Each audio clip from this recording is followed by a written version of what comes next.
आजकल एक खबर सबसे ज्यादा जेर बहस है, वो है धार्मिक स्थलों में चढ़ावे की चोरी की। आस्था पर चोट और चोरों की चांदी। सिर्फ एक मंदिर नहीं, सिर्फ अयोध्या का राम मंदिर नहीं, देखिए जरा अलग अलग मंदिरों से ऐसी खबरें आ रही हैं, ऐसे आरोप लग रहे हैं और ऐसे दावे किए जा रहे हैं, चाहे वो बद्रीनाथ धाम हो, बगलामुखी हो, नलखेड़ा का अयोध्या का राम मंदिर हो या नागौर का बुटाटी मंदिर हो।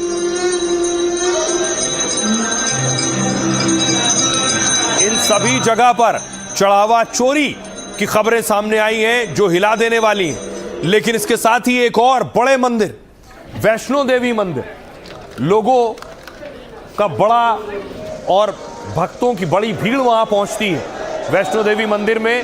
वैष्णो देवी में भी चढ़ावा चोरी की खबर सामने आ रही है।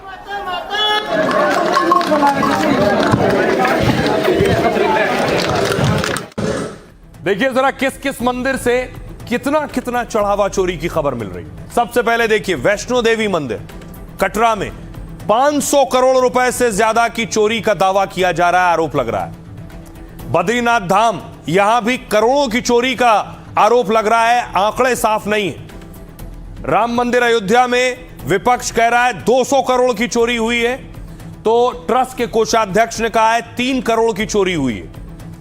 बुटाटी धाम नागौर में 23 करोड़ के धांधली और घपले का आरोप है। एक और मंदिर बगलामुखी नलखेड़ा में करोड़ों की चोरी हुई है, यह दावा किया जा रहा है।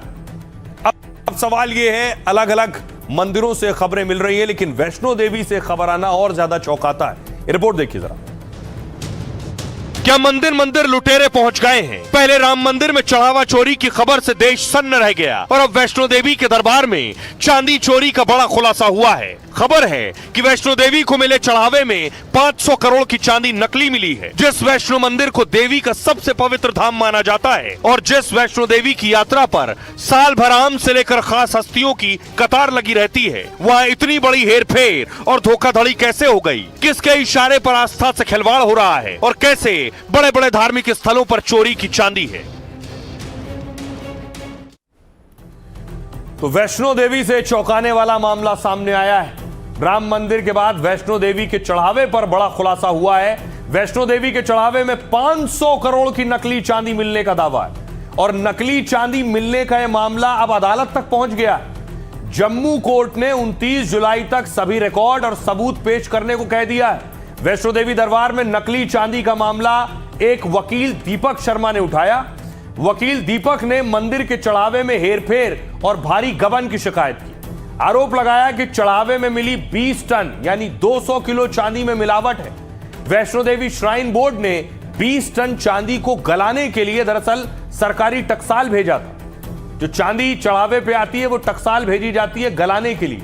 जांच में यह पता चला कि इसमें सिर्फ 5% चांदी है, 95% तो सस्ती धातु और लोहा है। मतलब चढ़ावे में मिली जिस चांदी की कीमत 550 करोड़ बताई जा रही थी, वैष्णो देवी के चढ़ावे में मिली उस चांदी की असली कीमत सिर्फ 30 करोड़ रुपए निकली। अब जांच की जा रही है कि श्रद्धालुओं तक मिलावटी चांदी कैसे पहुंची। क्या मंदिर के आसपास नकली चांदी बेचने वाला कोई संगठित नेटवर्क चल रहा है या फिर चढ़ावे में मिली चांदी से बाद में किसी स्तर पर कोई हेरफेर हुई है? क्या प्रशासनिक अधिकारियों ने जानबूझकर इस चोरी और हेरफेर को होने दिया?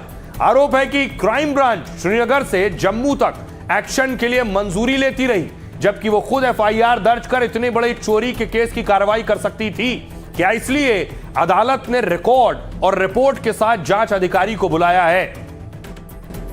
सुनिए जरा याचिकाकर्ता इस मामले में क्या कुछ कह रहे हैं और एसपी वैद्य क्या कह रहे हैं, पूर्व डीजीपी जम्मू कश्मीर। कोर्ट ने जो है वो एक रुख सख्त जो है अख्तियार किया है और कहा है कि जो क्राइम ब्रांच का आयु होगा वो आने वाली 29 तारीख को कोर्ट में पेश होगा और जितना भी इससे संबंधित रिकॉर्ड है, रेलेवेंट रिकॉर्ड इस मैटर का जो भी उन्होंने किया वो लेकर पेश होगा। मामला बहुत गंभीर है, ये केवल पैसे का नहीं रहा, ये आस्था है। देखिए मैं ऐसा समझता हूँ कि जब तक आपकी और मेरी जेब में जो पैसा है वो हमारी पर्सनल प्रॉपर्टी है। जब वो पैसा जैसे ही आप किसी डेटी को, किसी उस परमात्मा को, भगवान को कहीं भी चढ़ाते हैं तो वो आप इन ट्रस्ट वहाँ पे उसको देते हैं। तो जब उसका दुरुपयोग होता है तो ब्रीच ऑफ ट्रस्ट है, वो आपकी आस्था के साथ भी ब्रीच है और इसका इन्वेस्टिगेशन तो होना ही चाहिए कि ये कैसे हुआ। मुझे लगता है सीजीएम साहब ने जो क्राइम ब्रांच को तलब किया है वो इसका संज्ञान लेंगे और इसमें पूरी इन्वेस्टिगेशन का ऑर्डर करेंगे। कोई भी इसको इन्वेस्टिगेट करना चाहिए और तह तक जाना चाहिए। इसमें जो चांदी इकट्ठी हुई है आफ्टर ऑल उसकी इन्वेंट्री बनी होगी, पता चले कि क्या लोगों ने नकली चांदी चढ़ाई है या जो इसको हैंडल कर रहे थे उनके लेवल पे कोई गड़बड़ हुई है। अब सोचिए जरा, वैष्णो देवी में हजारों लोग पहुंचते हैं दर्शन करने के लिए, पूरी श्रद्धा और आस्था के साथ चढ़ावा चढ़ाते हैं, दान देते हैं, उसमें अगर चोरी हो रही है तो कितना बड़ा पाप और छल है। वैष्णो देवी मंदिर देश का 5वां सबसे अमीर मंदिर है, गहरी आस्था और आध्यात्मिक मान्यता के लिए मशहूर है।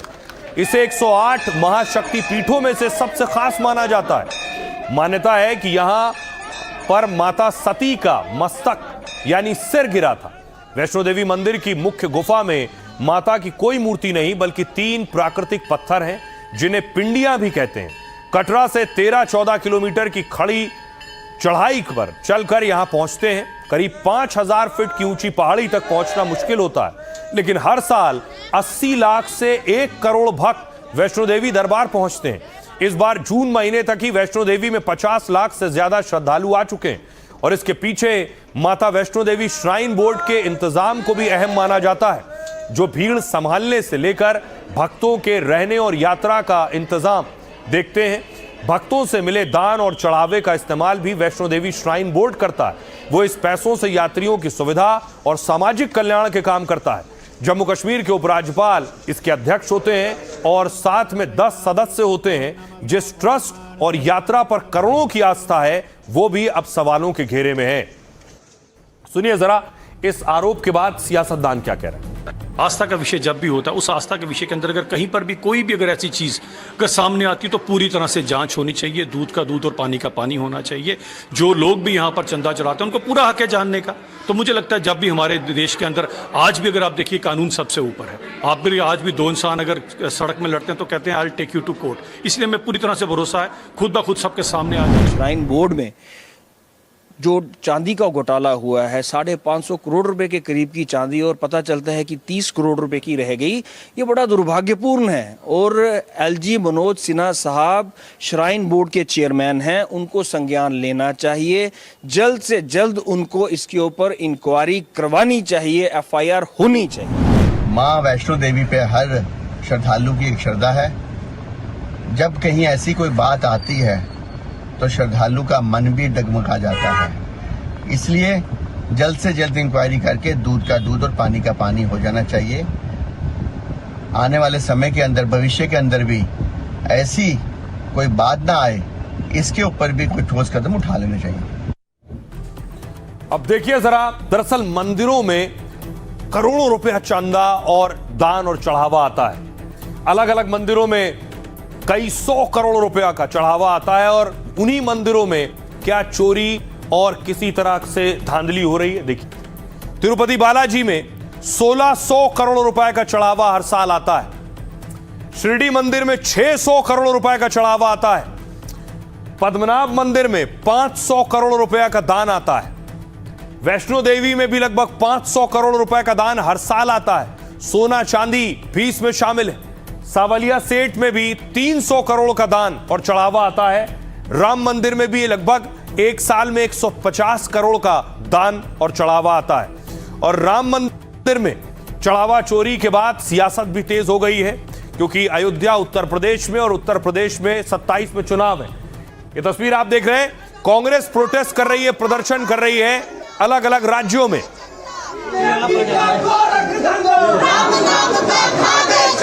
बीजेपी का यही है धंधा, राम नाम का खाने चंदा। बीजेपी का देखो धंधा, राम नाम का खाने चंदा। बीजेपी का देखो धंधा, राम नाम का खाने चंदा। गद्दी छोड़, चंदा छोड़, गद्दी छोड़, गद्दी छोड़, गद्दी छोड़। प्रोटेस्ट करने के बाद कांग्रेस के कार्यकर्ताओं ने मंदिर पहुंचे वो और मंदिर में भजन किया।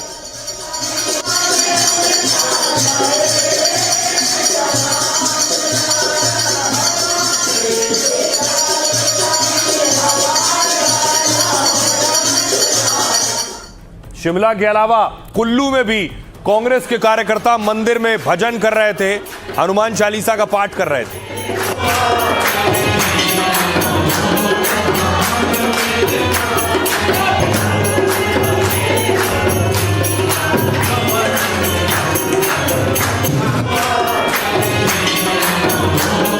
ट्रस्ट की कोशिश यह है कि राम मंदिर में कैसे स्थितियां दुरुस्त हो, इसलिए सीईओ का पद निकाला गया है।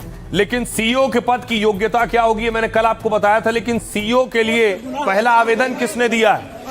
पहला आवेदन दिया है अमिताभ ठाकुर ने, और पिछले दिनों अमिताभ ठाकुर को पुलिस ने गिरफ्तार किया था। ये तस्वीर देख रहे हैं, अमिताभ ठाकुर पुलिस उठा ले गई थी, और इन्होंने ही अब राम मंदिर के सीईओ पद के लिए आवेदन दिया है।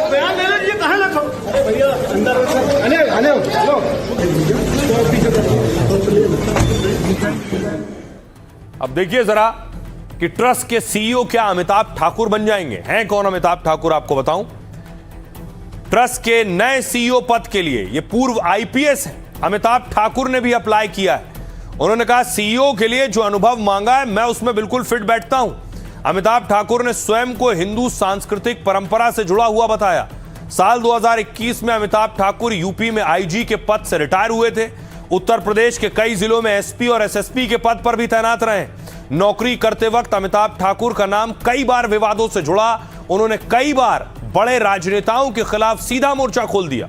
2015 में उन्होंने मुलायम सिंह यादव पर धमकी देने का आरोप लगाया। अमिताभ ने उनका ऑडियो वायरल किया, जिसके बाद खूब बवाल हुआ। 2021 में सरकार ने उन्हें नौकरी के लिए अनफिट पाया और रिटायर कर दिया। वो मजाकिया लहजे में खुद को जबरिया रिटायर आईपीएस कहते हैं।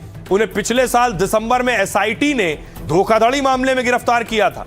यूपी पुलिस एसआईटी ने उन्हें ट्रेन से जाते वक्त शाहजहांपुर से पकड़ा था। उन पर आरोप था कि उन्होंने देवरिया में एसपी रहते हुए पद का दुरुपयोग किया है और फर्जी दस्तावेजों के जरिए औद्योगिक प्लॉट का आवंटन किया, और इस मामले में देवरिया अदालत में उनकी पेशी हुई, फिर उन्हें जेल भेज दिया गया। बाद में फरवरी में उन्हें जमानत मिल गई, जिसके बाद वो रिहा हो गए। वही अमिताभ ठाकुर अब सीईओ के लिए आवेदन दे रहे हैं, सुनिए क्या कह रहे हैं। स्वयं को प्रथम दृष्टया राम जन्मभूमि ट्रस्ट द्वारा विज्ञापित चीफ एग्जीक्यूटिव ऑफिसर के पद के लिए बताई गई अर्हताओं के अनुरूप पाते हुए मैंने आज सीईओ पद के लिए आवेदन प्रस्तुत किया है। ये सारे कामों को निगरानी से व्यवस्थित देखने के लिए कॉम्पिटेंट अथॉरिटी कोई चाहिए, उसी का नाम सीईओ होता है। तो किस प्रकार का सीईओ रखा जाए और उनके हाथ में ये सारा काम सौंप दिया जाए, यह हम लोगों का आग्रह गत 2-2.5 वर्षों से रहा है। वो हो नहीं पाया, लेकिन अब हम उसको करेंगे। चंपत राम जी कहाँ चंपत हो गए? उनको जेल के पीछे क्यों नहीं भेजा गया? याद रखें, राम भक्त की बहुत परीक्षा न लें।